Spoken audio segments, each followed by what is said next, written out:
Chapter 19. When were you planning on sharing this information with us? Holt's voice was deceptively calm. Selathen shrugged. Once the bargaining was complete.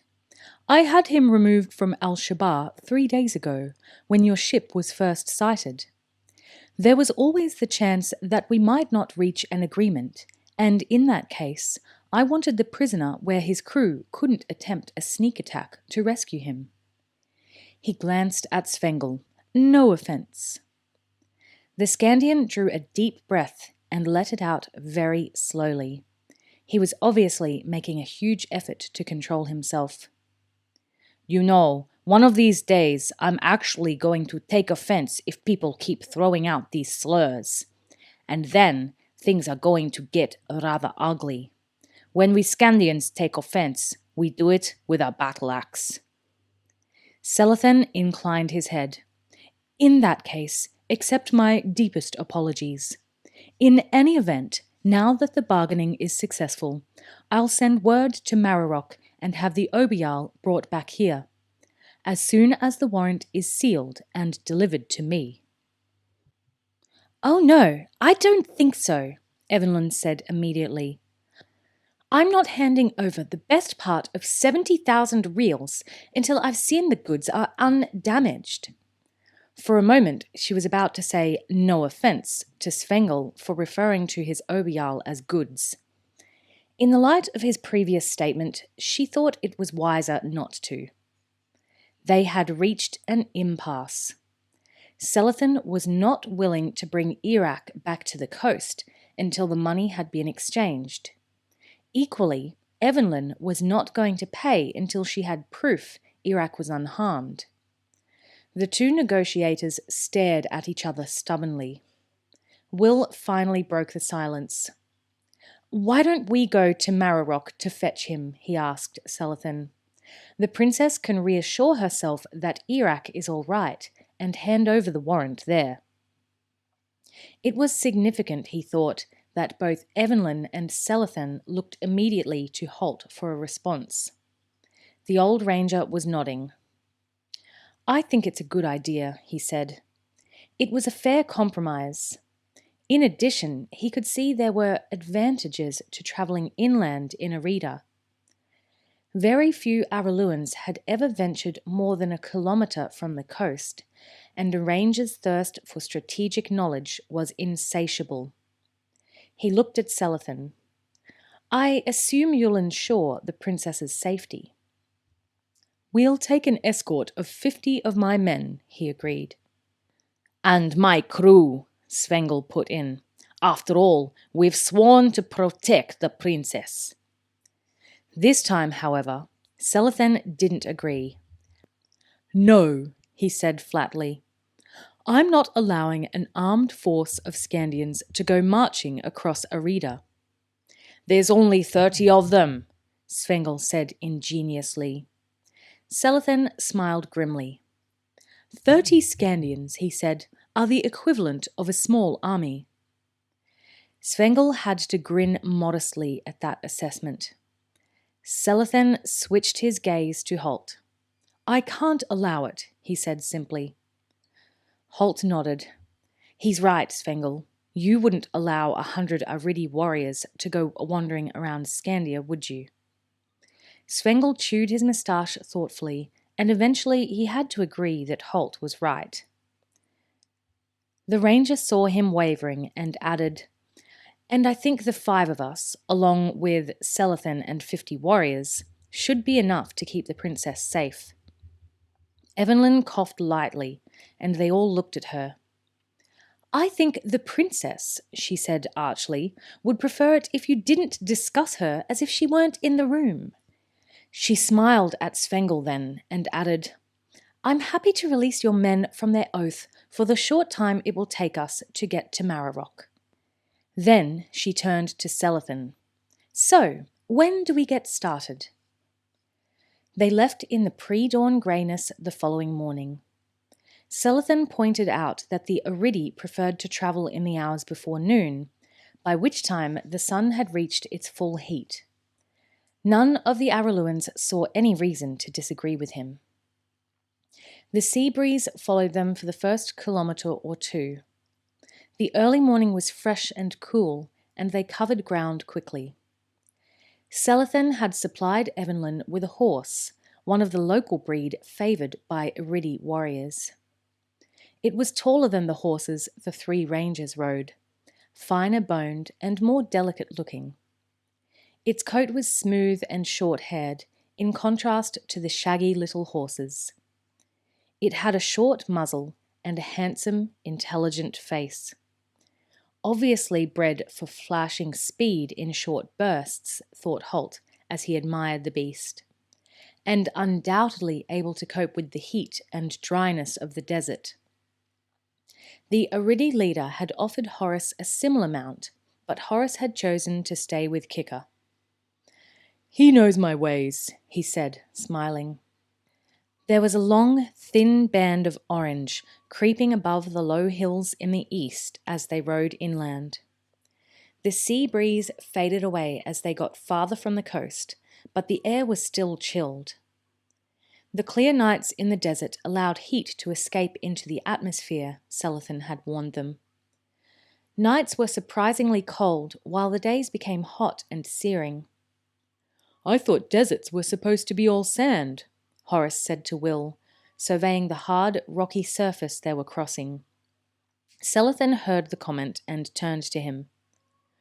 "You'll see plenty of that when we reach the sand depression," he said. "The ground we're crossing now is the coastal plain. Then there's a belt of sand dunes that stretches for 30-odd kilometres before we reach the inland escarpment.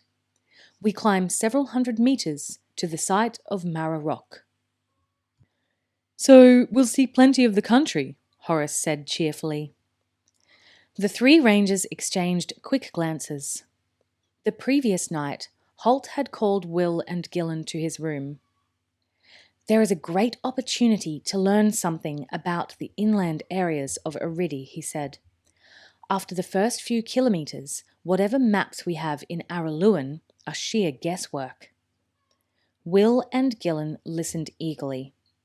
Rangers were obsessed with information gathering, and knowledge of the topography of a country could be vital if there were ever any future confrontation with the Iridi.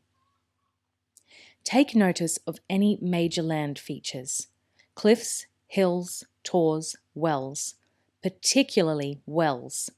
When we rest, note them down. We'll compare notes each evening to make sure we keep it as accurate as possible. Then we'll draw a chart of the day's progress. Do you both have your North Seekers?" he asked. The two younger men nodded. The North Seekers were magnetized slithers of steel set in a protective container and free to swivel as the magnetic field of the Earth dictated. Their use and value had originally been discovered by the Scandians. All rangers carried them. "Then use them," Holt went on. "But try to make sure Selethen doesn't notice too much of what we're doing." Selethen was no fool. He saw the quick look that passed between the three rangers and resolved to keep a close eye on them. There was no current animosity between their countries, but who knew when that might change? The glaring eye of the sun had slid up over the rim of the earth now, a vast red ball rising into the sky. It interested Will that at this time of day it was possible to discern the sun's movement. One moment it was just broaching the horizon, next it was soaring freely. And already its heat was starting to bite, dispelling the remaining chill of the dark hours. "Don't like the look of that," Svengel muttered. He was riding a heavy-set workhorse. The slender Iridi breed would have been too light to carry his bulky frame over a long journey. Selethen looked at him curiously, and the Scandian pointed towards the sun. "When you see a red sunrise like that at sea, you start looking for a harbour," he said. The Wakir nodded. "Same in the desert. It often means a storm, but not always," he added, smiling reassuringly at Evanlyn. During the hours before dawn, they had ridden as a group, with Selethen's men riding in a ring around them. Now that visibility had improved, he blew on a small silver whistle, and the troop took up its daylight positions. A squad of 5 riders cantered forward until they were a kilometre in advance, still in sight but able to give ample warning of any impending attack. They spread out into line abreast, each man several hundred metres from his neighbour. Another 5 dropped back and formed a similar screen to the rear. The remaining 40 men split into 2 files riding either side of the command group, 100 metres out and on parallel paths. It was one advantage of travelling in such a bare, featureless country, Holt thought. Selethen could deploy his men across a wide space without having to keep them bunched up on a track. The other notable feature of the formation was that it precluded the men talking amongst themselves and missing any possible threat. The horsemen in the 2 parallel files were all facing outwards, he noticed, their eyes scanning the horizon. He nudged Abelard up level with Selethen's pure white stallion. "Expecting trouble?" he asked, nodding at the wide-flung screen of men protecting them. Selethen shrugged. "Always expect trouble in the desert. Then you usually won't meet it." Holt nodded appreciatively. "Very wise," he remarked. "Who said that first?" Selethen allowed himself a thin smile. "A very wise man," he said. "Me, in fact." He glanced around. He could see the younger of the 3 rangers making a note on a small sheet of parchment, staring intently at a hill in the distance with a distinctive hooked shape to its peak. He decided there was little he could do to stop this activity. He realized Holt was asking another question. "You mentioned the Tuolagi," the ranger said. He nodded meaningly at the protective screen around them. "I heard you had them pretty well under control." Selethen shook his head in exasperation. "Nobody can keep those devils under control for too long. What do you know of them?" Holt shrugged. "They're raiders, bandits, assassins," he said. Selethen nodded grimly. "All of that, and worse. We call them the Forgotten of God, the Blue-Veiled Riders. They despise the true religion. They worship devils and demons, and they're committed to murder and robbery and pillage. The trouble is, they know the desert like the back of their hands, and they can strike and fade away before we have a chance to retaliate. They have no honor and no sense of pity. If you are not one of them, you are not human. Your life is worthless." "But did you manage to defeat them at one stage?" Holt prompted.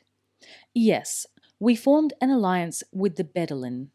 Selethen saw the question forming on the other man's lips and went on to explain. "They're a desert nomad tribe, warriors, independent and very proud, but they're honourable people. They know the desert nearly as well as the Tuolagi, and they joined with us in a temporary alliance to bring them to heel." "Pity you couldn't make it permanent," Holt said. Selethen looked at him. "Indeed, but as I say, the Bedouin are a proud and independent people. They're like hawks. You can use them to hunt for you for a while, but they're always really hunting for themselves. Perhaps it's time I approached them again to put the Tuolagi back in their place." Holt noticed that the Wakir was looking more and more often to the southern horizon. He followed the man's gaze and could see a thin, dark line there. "Trouble?" he said. Selethen flashed him a reassuring grin. "Maybe, but at least the Tuolagi won't worry us. They rarely move in groups of more than 10. 50 warriors would be too big a force for them to attack." "Quite so," Holt murmured. "Yet a wise man should always expect trouble, didn't you say?" Unconsciously, his hand touched the string of the massive longbow slung across his shoulders. Selathen noticed the action. He glanced at the southern horizon again. The dark line had thickened noticeably, and it seemed closer. His hand went to the silver whistle inside his shirt. "I think I'll call the outriders in a little closer," he said. "Visibility could become a problem before too long." Svengal had urged his sturdy horse up alongside them. He gestured to the approaching storm. "See that?" he asked, and Selathen nodded. "When we get hit by one of them at sea, it's full of wind and water and rain so thick you can't breathe. What's in that one?" "Sand," Selathen told them. "Lots and lots of sand."